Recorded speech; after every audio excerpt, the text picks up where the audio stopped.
Bienvenidos a Carilibros, este espacio donde las historias cobran vida. Cierra los ojos, relájate y déjate llevar por las palabras. Aquí, cada página se transforma en una experiencia, cada voz en un viaje y cada historia en un mundo por descubrir. Hoy te invito a desconectar del ruido y sumergirte en la magia de la lectura, sin necesidad de abrir un libro. Prepárate, porque estás a punto de escuchar una historia que podría quedarse contigo mucho después de que termine. Comencemos.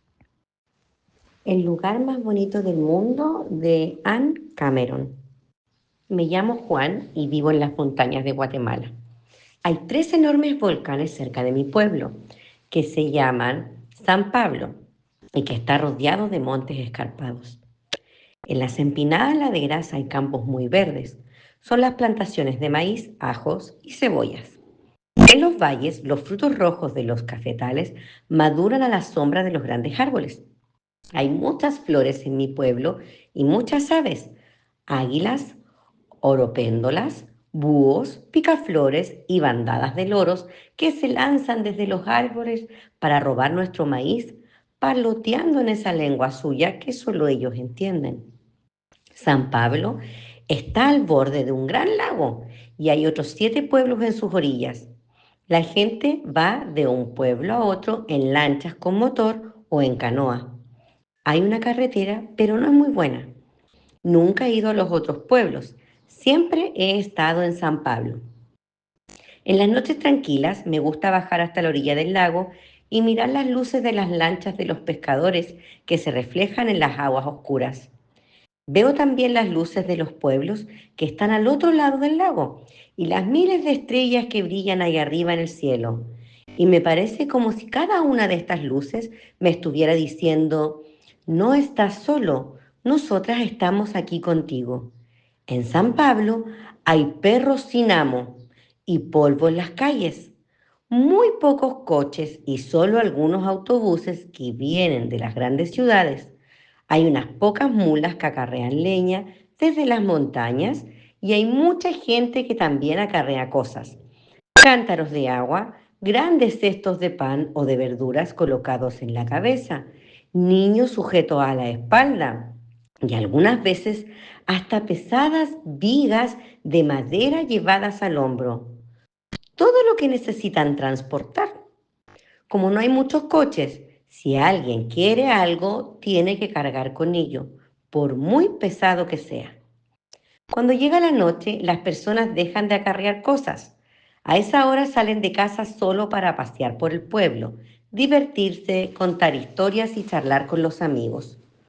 Todo el mundo anda por las calles, por el centro de las calles, y si un coche llega cuando alguien está hablando de algo interesante o contando una buena historia, pues el coche tiene que esperar, porque nadie se apartará para dejarle paso hasta que la historia se termine. Aquí las historias son importantes, los coches no. Junto a la playa hay algo que es de verdad muy, muy bonito. Es una casa de un solo piso, pero muy grande, con muchas ventanas. Está rodeada de flores y palmeras. Tiene pavos reales andando por el césped y una puerta de hierro por la que se sale directamente al lago. Allí nací yo. Bueno, la verdad es que yo nací en una casita que hay detrás de la casa grande. Mi padre era el guardia de la casa grande y a él y a mi madre les habían dejado la casa pequeña para que vivieran. Después de nacer yo, mi padre quería salir por las noches con sus amigos, igual que lo hacía cuando todavía no estaba casado con mi madre, y mi madre le decía que no tenían suficiente dinero para eso. Así que se pelearon y un día mi padre se marchó. Me contaron que tomó el autobús y se fue a la capital, que no está muy lejos. Nunca volvió para vernos a mi madre o a mí. La verdad es que yo me acuerdo más de los pavos reales que andaban por el césped de la casa donde vivíamos que de mi padre. Cuando mi padre se marchó, los dueños de la casa grande contrataron a otro guardia y, claro, quisieron que vivieran en nuestra casita, así que mi madre tuvo que marcharse. Solo tenía 17 años y nada de dinero, ni sabía cómo iba a poder cuidar de mí. Así que ella y yo nos fuimos a casa de mi abuela. El abuelo se murió hace ya mucho tiempo, Pero por suerte la abuela no es pobre. Tiene una casa hecha de bloques de cemento. Las ventanas no tienen cristales, pero tienen puertecillas de madera que la abuela cierra por las noches o cuando llueve. La casa tiene 4 habitaciones y en las paredes de las 4 cuelgan muchos cuadros que ha pintado mi tío Miguel. Son muy bonitos y él dice que algún día los venderá. En la parte de afuera, la abuela tiene muchas flores, así que la casa está muy bonita. Claro que lo mejor de todo es que la abuela es la dueña de la casa y del terreno donde está. Guarda los documentos que lo dicen en una caja de hierro debajo de su cama. Sabe muy bien lo que dicen, porque una persona de su confianza se los leyó y nadie, gracias a Dios, puede quitar a la abuela su casa ni el terreno que la rodea. La casa de la abuela es grande, pero está bastante llena de gente, porque mis 3 tíos que no están casados viven con nosotros.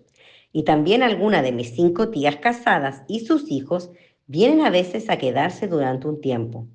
Hasta los hijos de sus primos han bebido temporalmente con nosotros.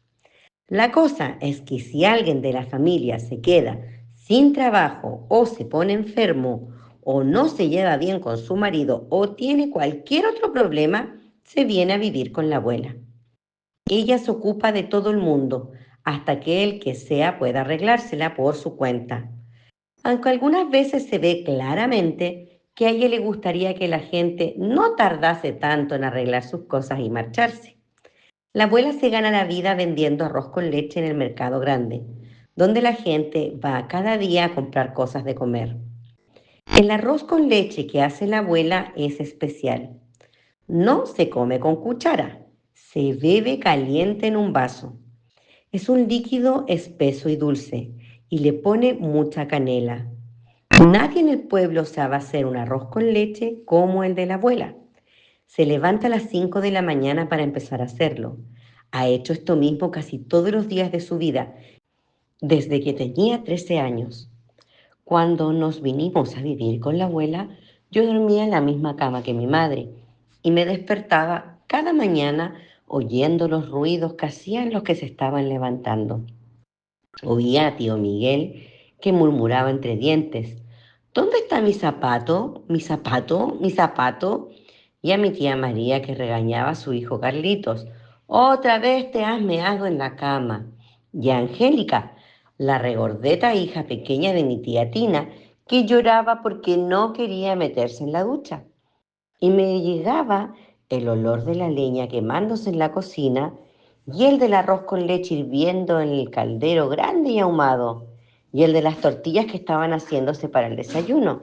Entonces mi madre y yo nos levantábamos y nos íbamos con nuestras toallas porque era nuestro turno de usar la ducha. La abuela tiene agua corriente en su casa, pero la mayoría del pueblo no la tiene. Ella dice que la necesita para mantener su negocio de hacer arroz con leche, pero en casa de la abuela no hay electricidad ni agua caliente. Dice que la electricidad y el agua caliente son cosas caras y no necesarias. Así que mi madre y yo vivimos juntos en casa de la abuela durante un tiempo. Mi madre ganaba un poco de dinero limpiando casas y lavando la ropa de gente del pueblo en el lavadero que hay detrás de la casa de la abuela.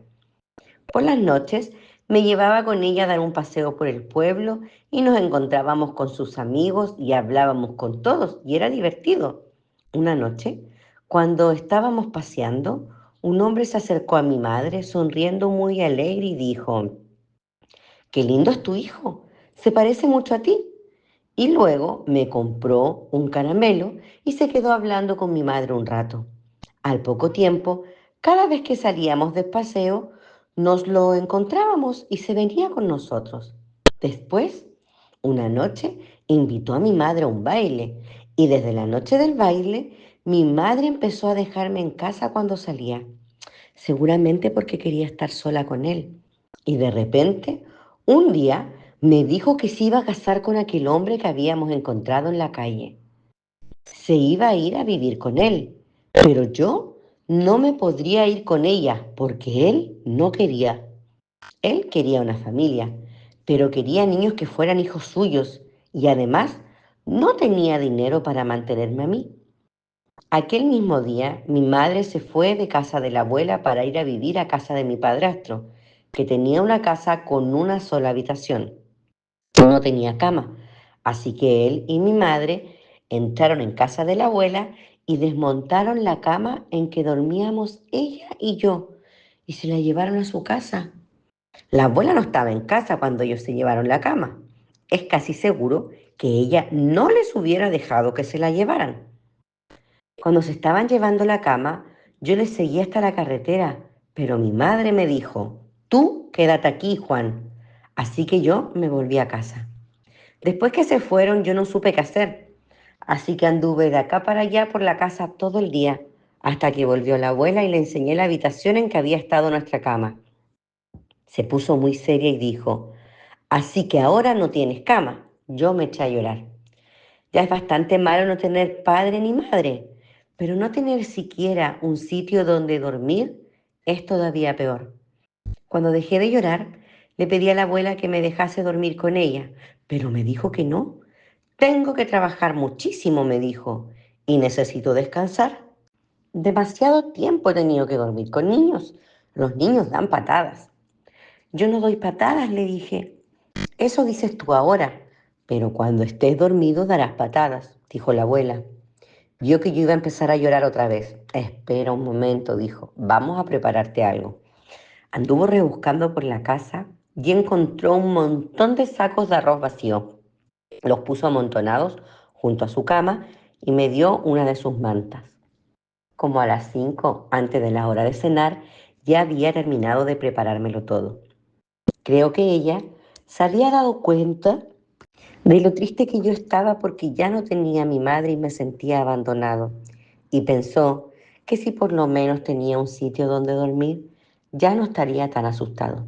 Entonces me dijo, bueno, nieto, puedes quedarte aquí, pero ya conoces las reglas acerca del portón de entrada. Ya sabes que hay que obedecerlas sin falta. Sí, abuela, le contesté. Alrededor de la casa de la abuela hay una verja muy alta que tiene un portón de madera con una cerradura que ella cierra todas las noches. Los únicos que tienen llaves, además de la abuela, son mis tíos. Todos los demás tenemos que entrar antes de las 8:30. Después de esa hora, la abuela no se levanta para abrir a nadie.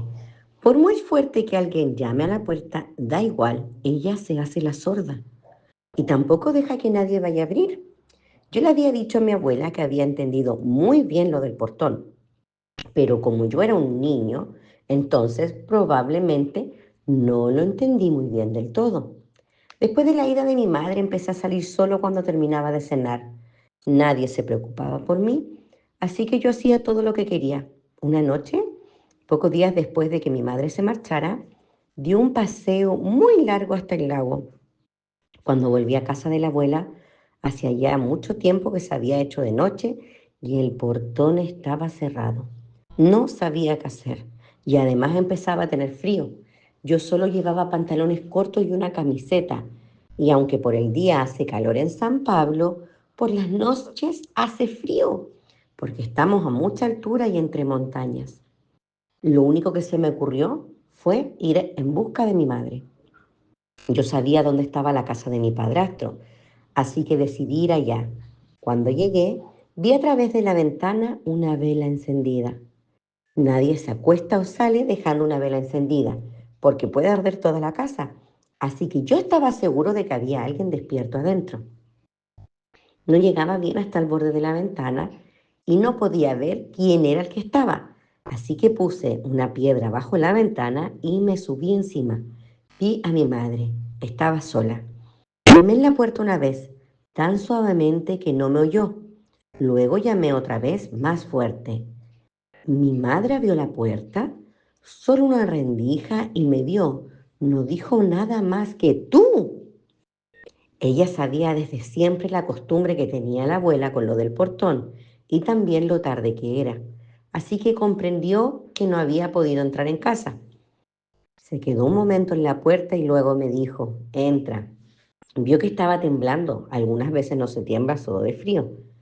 Dentro de la casa había una mesa con la vela, dos banquitos, dos platos, 2 tazas y unos plátanos. Había unas pocas ropas colgadas de clavo en la pared y una alfombrilla en el suelo y la cama, claro. Eso era todo. La habitación estaba muy vacía. Lo que más me hubiera gustado es que tuviera otra puerta por la que yo pudiera escapar si mi padrastro entraba por la puerta delantera. Te puedes quedar aquí, me dijo mi madre, pero si tu padrastro te ve cuando vuelva, se pondrá furioso y te pegará. Tienes que esconderte debajo de la cama y dormir ahí. Así que me arrastré debajo de la cama, bien pegado a la pared, para que no me viera. Mi madre sacudió la alfombrita para limpiarlo un poco y me tapó con ella. No podía dormirme. Me daba miedo pensar en lo que podría ocurrir cuando mi padrastro volviera. Después de un rato sonó un golpe muy fuerte en la puerta y mi madre abrió. Desde donde yo estaba, lo único que pude ver fueron las piernas y los pies de mi padrastro entrando en la casa. Luego oí que besaba a mi madre. El tipo ese apareció por fin y me pagó el dinero que me debía, dijo mi padrastro. Así que mañana puedes ir a comprar las cosas que necesites. Ah, muy bien, dijo mi madre. Luego hablaron un poco sobre las cosas que iban a comprar para la casa. La vela se está acabando, dijo mi padrastro. Es hora de echarse a dormir. Vi cómo sus pies se acercaban y se acercaban. La cama crujió cuando se sentó encima. Se quitó los zapatos y puso los pies descalzos sobre el suelo. ¿Dónde está la alfombrita?, preguntó. La he lavado, está afuera, contestó mi madre. Aún no está seca. Bueno, no importa, dijo mi padrastro. Y los dos se acostaron. Yo me dormí. Por la mañana, mi madre me despertó muy temprano, antes de que se despertara mi padrastro. Salí arrastrándome debajo de la cama sin decir nada y con todo cuidado para no hacer ningún ruido. Mi madre sacó el pestillo y yo caminé de puntillas hasta la puerta. Acuérdate, me dijo mi madre en un susurro, no debes volver aquí nunca más. Cerró la puerta y yo me fui corriendo por la carretera hasta la casa de mi abuela. ¿Dónde has estado? ¿De dónde vienes?, me preguntó la abuela. De la casa de mi madre. ¿Y qué ha pasado?, quiso saber ella. Nada, le dije, solo que no puedo volver allí nunca más. Y yo creía de verdad que nunca volvería. Pero al llegar la noche, mi abuela me agarró de la mano y me dijo, ven conmigo. Y los dos fuimos hasta la casa de mi madre. La abuela llamó a la puerta despacio, 3 veces. Mi madre abrió la puerta. Vimos a mi padrastro detrás de ella, sentado en la cama. Se puso de pie en cuanto vio a la abuela. «Hola, madre, ¿cómo estás?», dijo mi madre. Ella y mi padrastro parecían muy nerviosos, pero la abuela estaba tan tranquila. «Yo estoy bien, como siempre», dijo la abuela, «pero el niño necesita una cama y a ustedes les toca conseguírsela». Se dio la vuelta, me puso una mano en el hombro y nos fuimos. Y me consiguieron una cama. A la semana siguiente ellos mismos me la trajeron a casa de la abuela. Era de madera. Estaba un poco coja porque las patas no eran igual de largas, pero mi tío Luis pidió prestada una sierra y me la arregló. Después de eso yo solo veía a mi madre algunas veces por casualidad en la calle. Ella me decía siempre, «Hola Juan, ¿cómo estás?», como si yo le importara algo. Yo solo le contestaba, «Estoy bien, madre», y nada más. Un día, cuando me la encontré, me di cuenta de que estaba esperando un niño y unos pocos meses después el niño nació. Así que tuve un medio hermano. Claro que él ni siquiera se enteró de que yo existía. Cuando le vi una vez jugando en un lado de la calle, me entraron ganas de pegarle y tirarle al suelo y darle patadas, porque él tenía a mi madre y yo no la tenía, pero nunca le pegué. Era solo un niño pequeño y yo sabía que él no tenía la culpa de nada. Bueno, y de todas formas mi vida no era tan mala. Jugaba al fútbol en la calle con mis primos y los otros chicos del barrio. Mi tío Rodolfo me enseñó a dar saltos mortales hacia adelante y hacia atrás. Y mi tío Miguel me dejaba algunas veces pintar con sus pinturas. Algunas pocas veces salía por las noches a pasear con mis tías, como antes hacía con mi madre. Y otra cosa que también hice fue ayudar a mi abuela a vender arroz con leche en el mercado. Aprendí a servirlo, a cobrarlo y a devolver el cambio. Y también a vigilar que nadie se fuera sin pagar cuando la abuela estaba distraída. Después de que trabajé unos cuantos días con la abuela, Ella me dijo que creía que ya estaba preparado para tener un negocio por mi cuenta. Me compró un equipo de limpiabotas y una banqueta para que me sentaran los clientes y me enseñó a lustrar zapatos. Entre los dos, pensamos dónde me convendría instalarme para conseguir más trabajo y decidimos que sería junto a la oficina de turismo, donde estaba la enorme foto de San Pablo que tenía cosas escritas debajo. Los primeros días la abuela me vigilaba. Los zapatos de los dos primeros clientes los lustré muy bien. Los del tercer cliente me quedaron un poco menos bien. Bueno, no importa, me dijo el hombre, está bien así. Y ya iba a pagarme, pero la abuela dijo, no, no están bien. Tiene que hacer un buen trabajo cada vez y todas las veces. Si no lo hace, no será capaz de ganarse la vida. Tiene usted razón, dijo el cliente. Así que lustré sus zapatos hasta dejarlos perfectos. ¿Serás capaz de hacerlo así siempre? Me preguntó la abuela. Le dije que sí, y entonces ella se marchó otra vez al mercado a vender su arroz con leche. Lustré muchísimos zapatos y muy pronto ya me estaba ganando $1 diario. Los hombres solo ganan $2 al día, de modo que yo no lo estaba haciendo nada mal.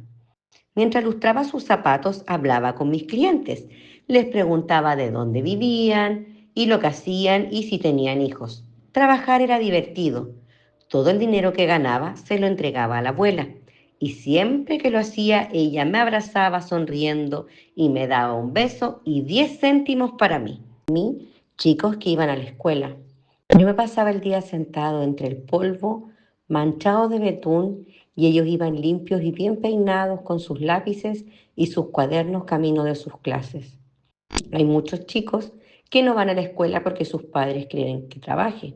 La ley dice que todos los chicos tienen que ir a la escuela hasta que cumplan 12 años, pero la verdad es que en la escuela no hay sitio para todos, así que nadie obliga a los chicos a ir.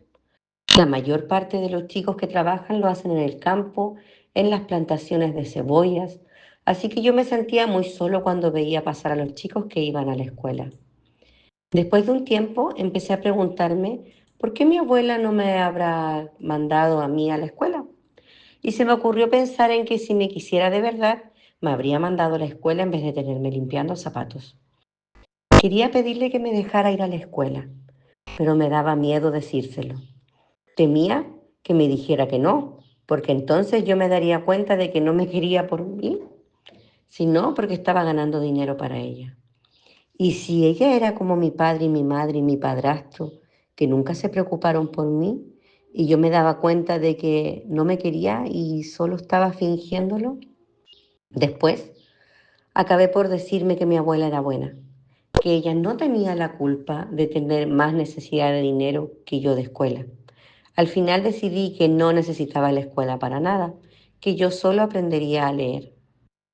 Preguntaba a mis clientes qué letras eran las que aparecían en los letreros de los carteles. Muy pronto ya pude leer Coca-Cola, Banco de Guatemala, Oficina de Turismo y hasta lo que estaba escrito debajo de la foto de San Pablo. Cuando se me acabaron los carteles de los alrededores, alguien me dio un periódico y los clientes me ayudaron. Corté el periódico y siempre llevaba una página en el bolsillo de atrás de mi pantalón cuando iba a trabajar. Poco a poco empecé a ser capaz de leerlas casi todas. Cuando no estaba leyendo y estaba solo allí sentado, esperando a los clientes, me ponía a pensar en qué estarían haciendo los chicos en la escuela y si mi abuela me querría de verdad. Y era como si la vida se parase, porque todo eso era lo único en que podía pensar. Y finalmente decidí que no tenía más remedio que hacerlo. Quiero decir, preguntarle a mi abuela lo de ir a la escuela. Le pedí a un amigo mío, Roberto, un huérfano que vive en la calle, que me guardase mi caja de limpiabotas y me fui al mercado para hablar con la abuela. Se quedó muy sorprendida cuando me vio, porque creía que a aquella hora yo estaba trabajando. ¿Qué pasa, Juan? Me preguntó. Y yo le dije, abuela, quiero ir a la escuela.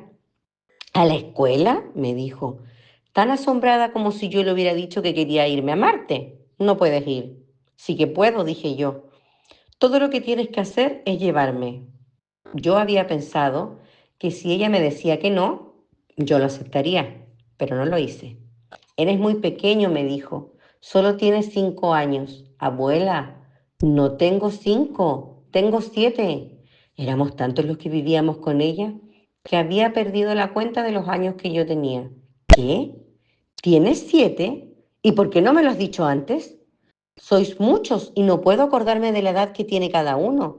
Debiste habérmelo recordado en su momento. ¿Y cuánto tiempo hace que tienes 7 años?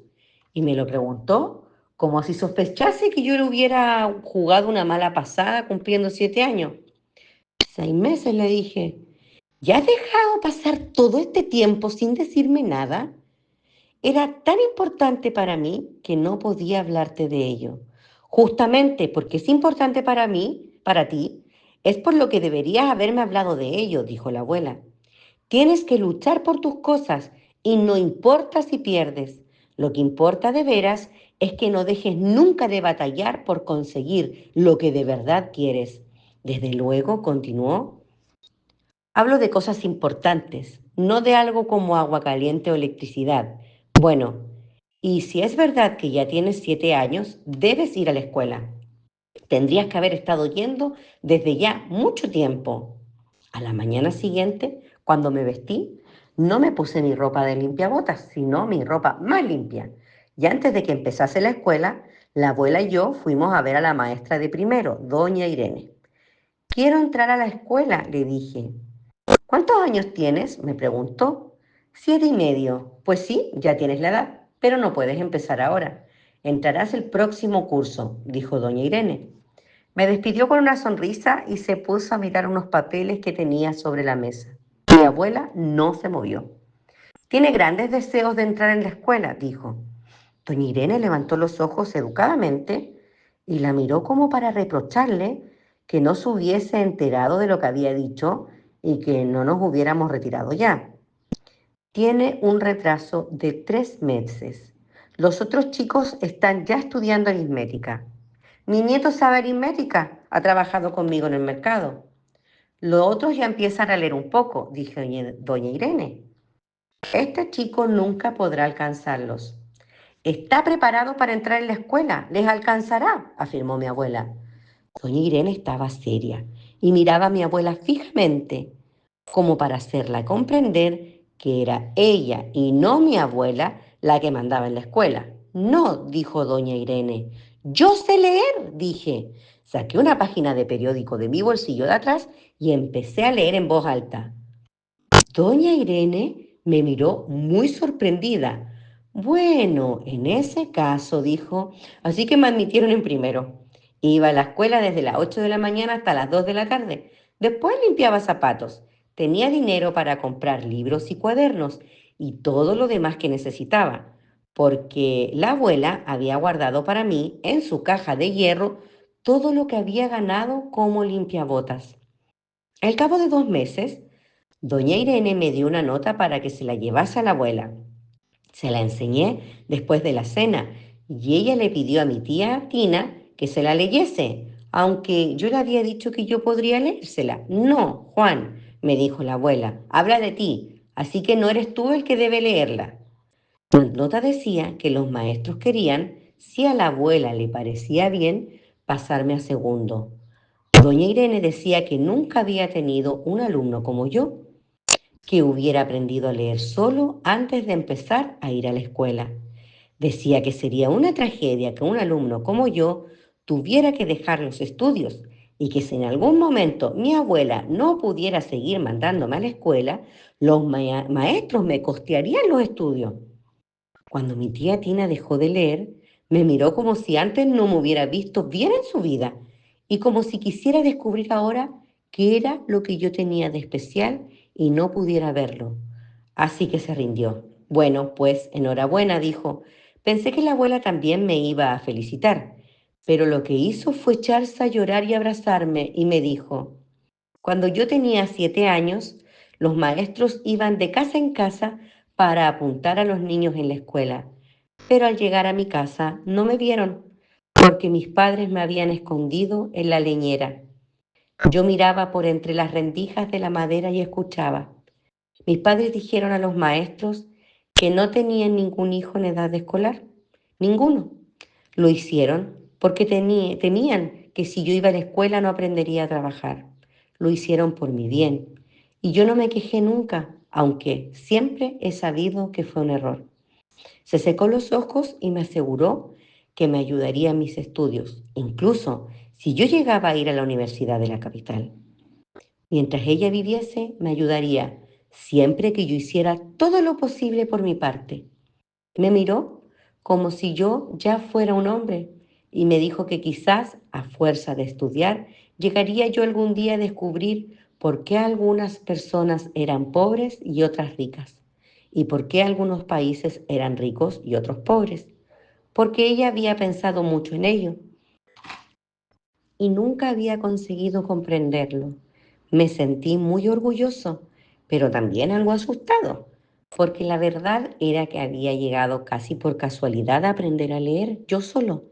Pero eso no significaba que yo fuera tan listo, le dije a la abuela. A lo mejor no soy siempre capaz de hacer algo fuera de lo corriente.